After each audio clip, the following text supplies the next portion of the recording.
మనం బ్యాంక్కి వెళ్తాం కదా, సార్ బ్యాలెన్స్ చెక్ చేయండి, స్టేట్మెంట్ ఇవ్వండి. ఈవెన్ ఎడ్యుకేటెడ్ కూడా ఇప్పుడు ఈ మధ్యకాలంలో బ్యాంక్కి వెళ్ళి పనులు చేస్తున్నారు.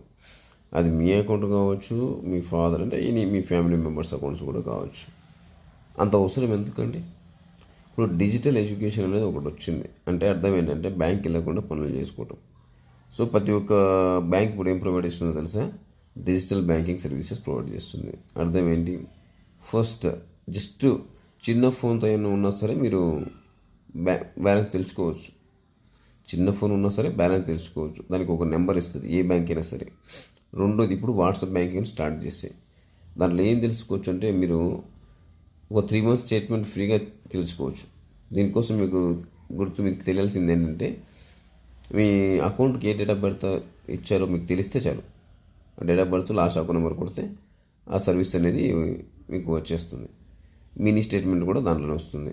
ఇకపోతే mobile banking, internet banking. So ఈ 4 రకాల సర్వీసులు ఇప్పుడు ప్రతి ఒక్క బ్యాంకు మీకు వస్తుంది. ఈ సర్వీసులు కరెక్ట్గా ఉపయోగించుకుంటే మీరు బ్యాంక్ బ్యాలెన్స్ కోసము, లేకపోతే పత్తి పైసలు పడ్డాయా, ఉరి పైసలు పడ్డాయా, పాల పైసలు పడ్డాయని ఎంక్వైరీ చేయడం కోసం బ్యాంక్ వెళ్ళాల్సిన అవసరం అంటూ ఏం లేదు. కాబట్టి డిజిటల్ సర్వీసులను ఉపయోగించుకోవడం నేర్చుకోండి. బ్యాంక్ వెళ్ళాల్సిన పని అంటే ఏమీ ఉండదు. అంతేకాకుండా మీకు మొబైల్ బ్యాంకింగ్లోనే అన్నీ తెలుస్తున్నప్పుడు మీరు ఎందుకు పోతే నాకు అర్థం కావట్లేదు. బ్యాంక్కి ఫుట్బాల్ అవసరం లేదు.